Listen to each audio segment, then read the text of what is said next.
नमस्कार, मी विशाल. आपल्या सगळ्यांचं खूप खूप स्वागत. मंडळी, संध्याकाळ होते, आपण सगळे टीव्ही समोर सहकुटुंब वेगवेगळ्या मालिका बघण्यासाठी म्हणून बसतो. पण या मालिकांमध्ये आता एका नवीन मालिकेची भर पडली आहे. एवढं ती सहभागी झाली असं आपण म्हणूयात, गोट. बरं, आता मी गोटबद्दल वेगळं काय तुम्हाला सांगतो, वेगळं आहे ना. ही मालिका बघत असताना एक करारी एंट्री होणार आहे आणि ही एंट्री ज्यांची होते तो आपल्याला असणार एक सुखद धक्का. मी जास्त बोलण्यापेक्षा मी ती व्यक्तीच तुम्हाला दाखवतो. चला. तर आज आपल्याबरोबर आहेत या क्षणाला नीलकांती पाटेकर.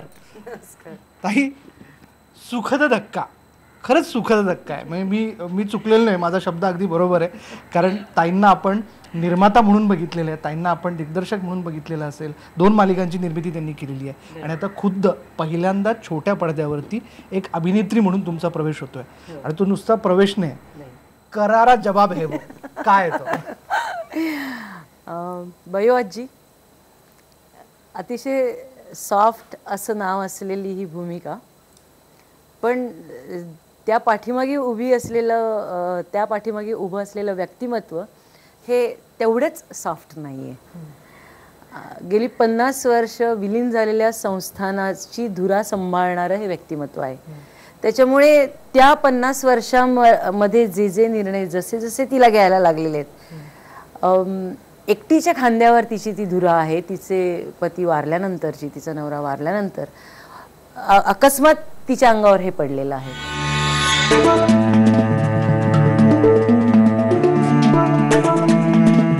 म्हापसेकरांचा अपमान अख्ख्या मोरवी गावासमोर. जे घडलंय त्याला एकच अचूक आणि नेमकं उत्तर द्यायला हवंय. देणंच आहे. काय? म्हापसेकरांचा मान म्हणजे प्राण आहे माझा, आणि त्याच्यावरच घाव घातलाय त्या मुलींनी.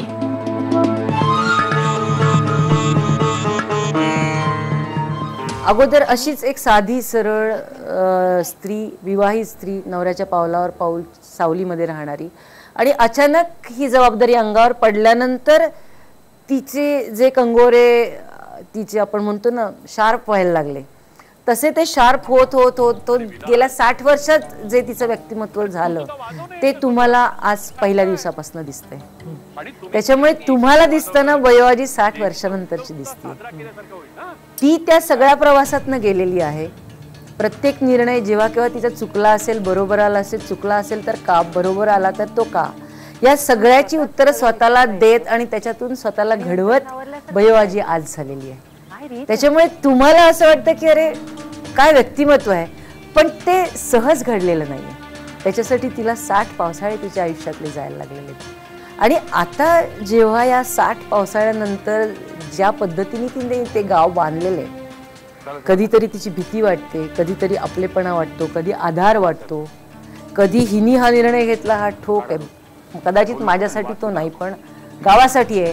हे सगळे प्रवाह इकडून तिकडून एकमेकांना मिळत पुढे जात आलेले आहेत.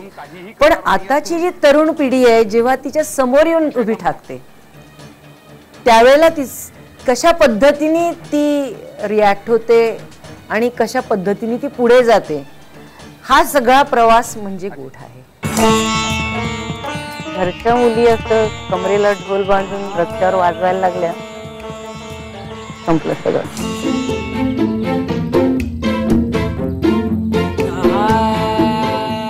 काय राहिलं? उत्सवाचं पावित्र्य काय राहिलं? परंपरेचं पावित्र्य काय राहिलं?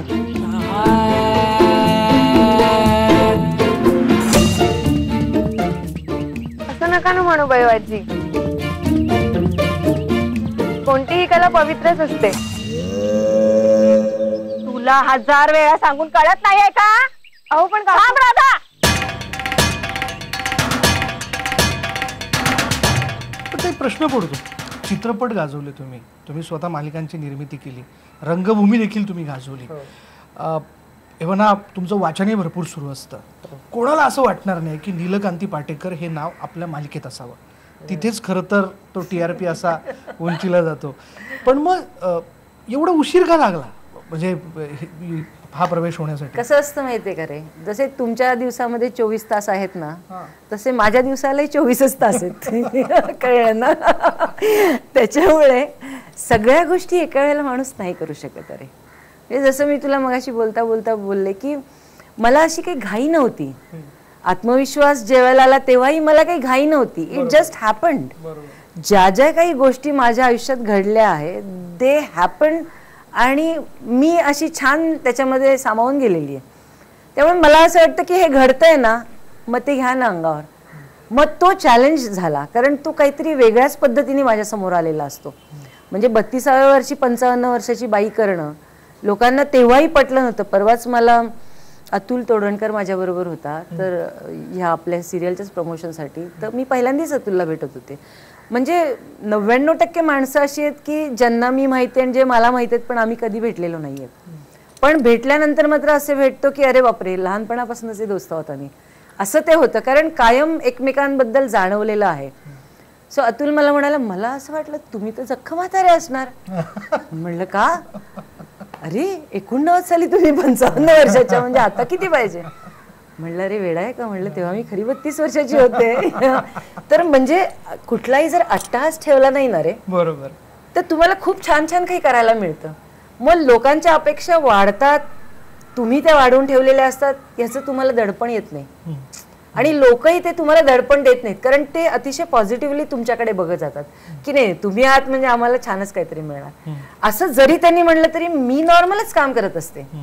मी दडपण घेऊन काम करत नाही कारण मुळात दडपण घेणं हा माझा स्वभाव नाहीये. लक्षात आलं ना. त्याच्यामुळे मला असं वाटलं की 30 वर्षानंतर जरी मी मालिका केली म्हणजे त्याच दरम्यान मी 2 मालिका प्रोड्यूस केल्या. मी असं करूही शकले असते की मेन रोल मला मिळेल अशाच मालिका निवडू शकले असते. शक्य होतं. त्यात काही चुकीचं नव्हतं. राजदत्तांसारखा डिरेक्टर होता देबू देवधर सारखा कॅमेरामन होता माझ्याकडे. म्हणजे असं सोन्याचं सगळं घडत होतं त्या ठिकाणी. मी म्हणजे मला असं नाही वाटलं की मी हे करायला पाहिजे. त्यावेळेला माझ्याकडे ज्या गोष्टी होत्या त्या त्या कॅरेक्टरला त्या आर्टिस्टला घेऊन करण्याच्या होत्या. त्याच्यात मी स्वतःला कुठंच बघत नव्हते. आणि एक कामगिरी करताना दुसरी करू नये ह्या मताची मी म्हणजे दिग्दर्शन करताना ऍक्टिंग करू नये ह्या मताची मी हा म्हणजे तुम्हाला पूर्णपणे ते एन्जॉय करता येतं. सगळ्या ठिकाणी जर मी हात असे घालायला लागले तर मला धड ते नाही करतायत धड हे नाही करतायत. आणि मला असं वाटतं दिग्दर्शकाला कसं ओव्हरऑल एक पॅनोरॅमिक व्ह्यू आणि बर्ड्स आय व्ह्यू दिसत असतो. तिथे जेव्हा मी काम करत असते तेव्हा मी कदाचित प्लस मायनस होण्याची शक्यता असते माझ्या कॅरेक्टरच्या बाबतीत. आता मी मोकळेपणाने करते कारण दिग्दर्शक कोणीतरी वेगळा आहे त्याचा व्ह्यू पॉईंट वेगळा आहे. मी माझा व्ह्यू पॉईंट जेव्हा त्याला सांगते आणि तो ज्या वेळेला टॅली होतो त्यावेळेला मी तो घेऊन पुढे जाते. इतकं सिम्पल इक्वेशन असतं आणि ते करताना मला खूप बरं वाटतं. कारण माझी भूमिका मग ती कुठलीही असो मला करायला मुळात मला काय म्हणायचं तुला काम करायला मला खूप आवडतं. मला अभिनय करायला खूप आवडतो. त्याच्यामुळे जेव्हा मी वाचते तेव्हाही मी कॅरेक्टर डोळ्यासमोर आणत असते की हे मला करायला मिळालं तर कसं असं माझ्या डोक्यात कायम चाललेलं असतं. आणि तो फायदा ज्या वेळेला मी करते त्यावेळेला त्या अख्ख्या टाइम स्पॅनचा मला फायदा होतो. अभय बांधते घुंगरू.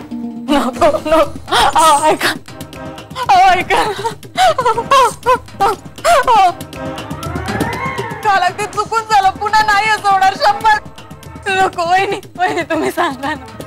भैयाजी माझं चुकलं असं नाही होणार. शपथ घेण्यासाठी सुद्धा तिचं पावित्र्य राखायला लागतं. ऐका ना ऐका ना.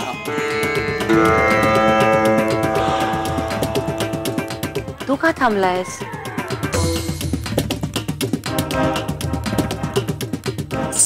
नको माझं चुकलं माझं. चूक की बरोबर हे ठरवण्या इतकी मी मोठी नाही. मी घुंगरू मागवले तुझी हौस पूर्ण करायला. आता तुझी हौस तुझा नवराच पूर्ण करेल. मग ही बयोआजी कशी दिसली ज्यावेळेस ह्या सिरियलचा प्रस्ताव तुमच्या समोर आला चर्चा झाली. हा तर ती बयोआजी मला असं वाटलं की फक्त करारीपणा आणि कॉन्फिडन्स हा आत्मविश्वास मधला भाग पकडला आपण तरी हा वेगळ्या प्रवाहातनं आलेला करारीपणा आहे. तो एका कुटुंबाशी मर्यादित होता आणि तिने स्वतःला एका कुटुंबाशी सीमित ठेवलेलं होतं आत्मविश्वास मधल्या माझ्या भूमिकेने. तिला तिचा नवरा तिची 3 मुलं एवढ्या पुरतंच ते मर्यादित होतं तिचं विश्व. हिचं विश्व तसं नाही आहे. हिचं विश्व ऑलरेडी असं एक्सपांड झालेलं आहे आणि तिच्या नकळत तिने ते घडवलेलं आहे. मग काही कंगोरे अंधारातले असतील, काही कंगोरे उजेडातले असतील, काही कंगोरे शार्प असतील, काही मध्यम असतील, पण ते तिन्ही घडवलेले कंगोरे आहेत. त्यामुळे गावातलं माणूस तिला माहीत आहे. जिथं बाळ जन्माला येतं तिथं ते टेह्या कसं करतं हेही तिला माहीत आहे. आणि शी टेक्स प्राईड इन दॅट. आणि तो आवाजवी नाही आहे. एखादा माणूस जर असं काम करत असेल तर ते आपोआप त्याच्या रक्तामध्ये भिनायला लागतं आणि ते भिनणं हे त्याचं व्यक्तिमत्व असतं.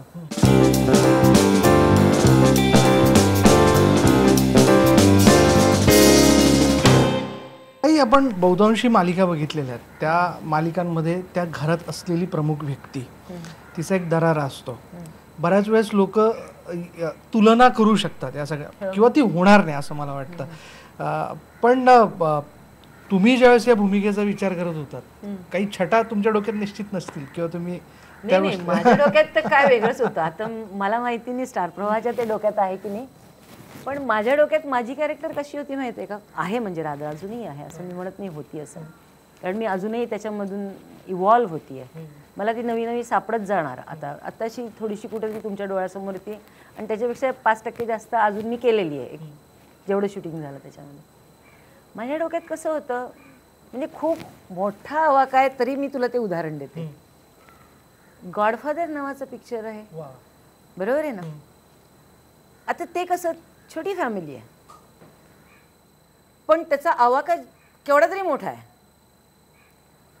ज्या पद्धतीचे निर्णय तिथे घेतले जात आहेत त्या पद्धतीचे निर्णय हे मास स्केलमध्ये जिथं आहे तिथंच घरच्यांनाही स्पेअर केलं जात नाही.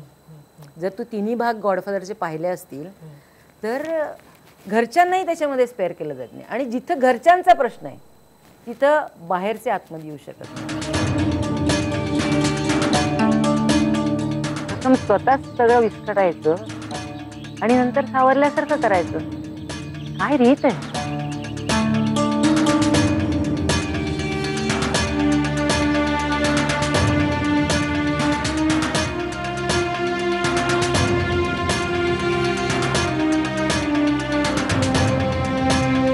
झालं समाधान? आता वाच झालं. काढा ढोल. ते ढोल नको आणि वाद सुद्धा नको. नाही, आता अजून काहीही करणार नाही आहात तुम्ही. विषय संपला.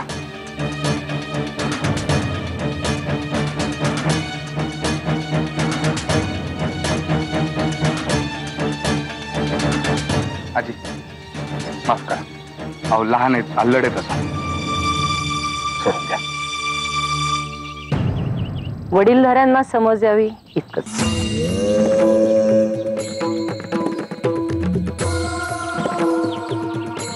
मी समजावतो.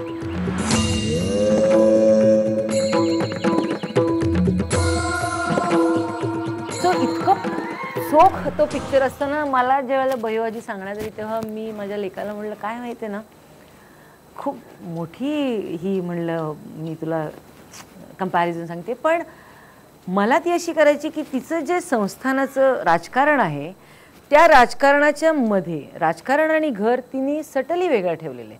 पण त्या राजकारणाच्या मध्ये कोणी जरी आलं तरी तिचा निर्णय, तिचं पॉईज, तिचं बोलणं, तिची नजर ही वेगळी असणार. मग ती घरात बसलेली असू दे नाहीतर गावाच्या चावडीवर असू दे, कुठेही असू दे. आणि ज्या ठिकाणी ती घरात आहे त्यावेळेला ती टोटली घरची आहे. मग ती एकीची आजे सासू, एकीची सासू, एकीची आजी, एकीची पणजी आहे. Complete partition. हा, पण ते सहज एकातनं एक जाणार. गुरुजी, मी हे एक पेंटिंग केलं होतं आपल्या देवीचं. माझी अशी इच्छा आहे की हे पेंटिंग या देवळात लावा.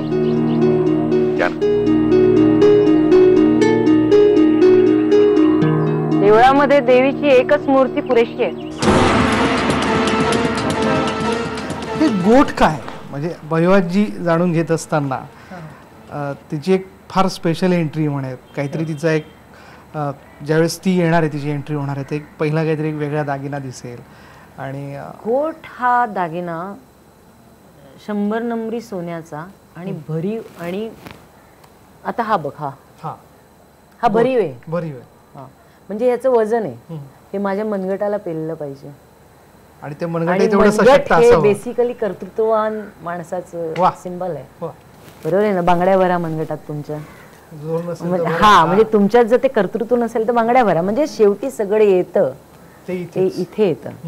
मग इथे हा वर्चस्व दाखवणारा दागिना आहे. आणि हे 100 नंबरी सोनं आणि भरीव दागिना आहे तो. म्हणजे त्याचं आपलं एक वजन आहे आणि त्याची आपली एक जाणीव आहे. म्हणजे तुला हे दिसलं की तुला दिसेल की याच्यामध्ये दुसरा कुठलाही दागिना दिसणारच नाही तुला. म्हणजे जो असला तरी त्याचं अस्तित्व दिसणार नाही. 100च्या बरोबरीने. हा म्हणजे हे जे जाणवतं वर्चस्व, तसं वर्चस्व माझ्या कुटुंबाचं आज मोरवी गावावर आहे. हे दाखवण्याचं एक सिंबल म्हणजे हा गोठ आहे. हे भयो आजीबद्दल तर आपण जाणून घेतलंच, पण हे सगळं जाणून घेत असताना मला थोडंसं ताईंबद्दलची एक वेगळी बाजू आहे जी मी त्यांच्याशी गप्पा मारताना मला कळालेली आहे. फावल्या वेळात नेमकं ते काय करतात, ते बरंच काही करतात. आणि मला असं वाटतं आता 7 समुद्रापलीकडे ते त्यांचं पोहोचवणार आहे. म्हणजे या गप्पांमध्ये आपल्याला माहिती झालं पाहिजे, शिल्पकलेत ताई तुमची हुकूमत आहे. असं हुकूमत वगैरे म्हणून होतं. मी असं म्हणेल की असं म्हणेन की म्हणजे मी त्याचा अर्थ थोडा वेगळा लावला. बेसिकली मी एक अभिनेत्री, मला करायला काय आवडतं, अभिनय जो चेहऱ्याच्या एक्सप्रेशनशी, शरीराच्या एक्सप्रेशनशी जोडलेला आहे. मधल्या 30 वर्षात तसं पाहायला गेलं तर मी काही केलं नाही. बरोबर आहे ना? अभिनयाशी संलग्न नाही केलं. म्हणजे लिखाण केलं, दिग्दर्शन केलं, बरंच काही बाकीचंही केलं. पण जो अभिनय एक सप्रेस्ड माझ्या आतमध्ये राहिला. आणि 3-3.5 वर्षापूर्वी एक मातीचा गोळा माझ्या हातात घेतल्यानंतर त्याला जेव्हा मी शेप द्यायला लागले काही कारणाने, तेव्हा मला असं लक्षात आलं की त्या मूर्तीमध्ये खूपच सुंदर एक्सप्रेशन्स मी देते माझ्या. आणि तसं पाहायला गेलं तर आपल्यातलेच नाही म्हणता येणार, त्या चेहऱ्याला किंवा जे काही माझ्या डोक्यात येतं. मी एक वॉर सिरीज केली, त्याच्यामध्ये एक वॉर अँड पीस म्हणून होतं. तर त्या ह्याचा अर्धा भाग टोटली असं शक्ल फाटलेला होता आणि टोटली अर्धा भाग बुद्धासारखा एकदम सिरीन होता. मग हे विचार माझ्या आतमध्ये जे आहेत ते त्या शिल्पकलेच्या द्वारे बाहेर यायला लागले. एक वेल्थ ऑफ अ स्माईल म्हणून मी एक सिरीज केली. तर त्याच्यामध्ये एक असं होतं की जखड म्हातारी किंवा म्हातारा, एक दात जेमतेम उरलाय, तोही हालतोय, आपल्याला कळतंय, आणि असं करून ती हसती आहे आणि चेहरे असं डोक्यावर फाटकी तुटकी एक टोपी आहे तिची अशी. म्हणजे मला सांगायचं तुला की चायनीज भाताच्या शेतामध्ये ज्या म्हाताऱ्या जख्ख बायका काम करत असतात त्याच्यातला एक चेहरा माझ्या डोक्यात कित्येक वर्षापासून होता. जॅपनीज किंवा चायनीज असं तुम्ही तो बघितला होता? बघितलं म्हणजे पिक्चरमध्ये. जेव्हा मी जपानला गेले तेव्हा मी बऱ्याच वेळेला तिथे बघितलेलाही होता. पावसामध्ये ते घुंगडं घेऊन आपले कोकणी कसे असतात तसं. आणि त्याच्यामध्ये मला असं वाटलं की ह्या बाईला किंवा ह्या व्यक्तीला आपल्या आयुष्यामध्ये आपण एक पैसा सेवा नाही केला ह्याचं सुतराम दुःख नाहीये. पण ती जी स्माईल आहे त्या व्यक्तीच्या चेहऱ्यावरचं, that smile it self is it's wealth. असं ते इतकं माझ्या डोक्यात होतं की तिचे ते असे बारीक डोळे असं केलेलं आणि त्याच्यात इथे एक दात असा लंगडा असा हालतोय. त्या अख्ख्या चेहऱ्यावर फक्त सुरकुत्यांचं जाळं होतं आणि एक फाटकी तुटकी टोपी होती. आणि मला असं वाटलं की दॅट इज इट. मग हे जे एक्सप्रेशन माझ्या आतमध्ये ठासून भरलेलं होतं ते त्या काय म्हणतो आपण स्कल्पचर्सच्या द्वारे बाहेर येत होतं आणि ते मला खूप आवडत होतं. त्यामुळे गेले 3-3.5 वर्ष मी अशी जवळपास 50-60-70 अशी मस्त स्कल्पचर्स केली, त्याची एक्झिबिशन्स लावली. लोकांना ते भरपूर आवडलं. मागच्या वर्षी मी न्यूयॉर्कलाही एक छान एक्झिबिशन केलं, त्याच्या आधी न्यूयॉर्कला केलं होतं. असं जागोजागी आता जाऊन एक्झिबिशन्स करते. लोकांना आवडलं लोक विकत घेतात, नाही आवडलं तरी मला त्यांना आवडतं हे मला खूप आवडतं. नाही पण आम्ही तुम्हाला बघू, कारण भयो आजीच्या माध्यमातून आपल्याला सगळा सुखद धक्का आहे. ताईंशी बोलताना ताई खरंच एक जादू वाटते, एनर्जी मिळते तुमच्या या सगळ्या बोलण्यातनं. आणि पुन्हा एकदा नीलकांती पाटेकर यांनी तर आपल्याला आपलंसं करून घेतलेलंच आहे सगळ्यांना, पण आता या छोट्या पडद्याच्या माध्यमातून भयो आजी म्हणून ते आपल्या सगळ्या कुटुंबात फेरफटका मारायला येणार आहेत आणि पुन्हा एकदा हक्काने चला तुम्ही माझेच आहात असं सांगणार आहेत. आज इथेच आपण थांबूयात. पहा फक्त IBN लोकमत.